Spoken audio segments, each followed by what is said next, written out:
Hello guys, নমস্কাৰ।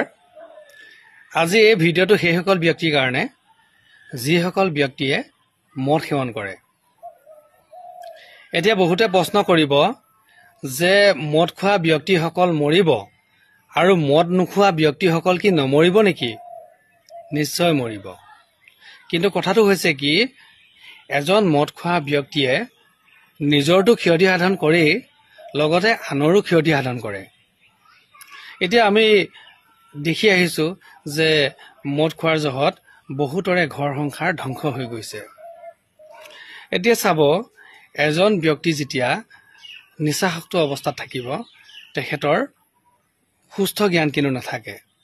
তেতিয়া তেখেতে যদি কাৰোবাৰ লগত যদি কাজিয়া কৰে নিজৰ ঘৰৰ মানুহৰ লগতেই হওক বা নিজৰ পত্নীৰ লগতেই হওক বা অন্য মানুহৰ লগতেই হওক তেতিয়া তেখেতে বহুত ডাঙৰ কিন্তু এটা ঘটনা কৰি দিব পাৰে।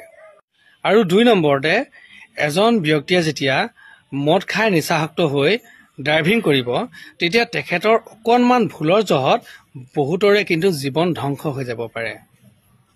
আৰু ৩ নম্বৰতে তেখেতৰ লিভাৰ বা কিডনী যদি বেয়া হৈ যায় তেতিয়া তেখেতক চিকিৎসা কৰাৰ ক্ষেত্ৰত গোটেই পৰিয়ালটো কিন্তু সৰ্বশ্ৰান্ত হৈ যাব পাৰে।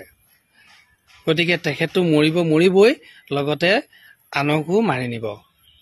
যিহেতু আমি এদিন মৰিবই লাগিব গতিকে যিকেইদিন জীয়াই থাকো আমি স্বাস্থ্যৱান হৈ জীয়াই থাকিব লাগিব, সন্মানীয় হৈ জীয়াই থাকিব লাগিব আৰু আনৰো যাতে ক্ষতি সাধন নহয় তাৰ কাৰণে আমি চিন্তা কৰিব লাগিব।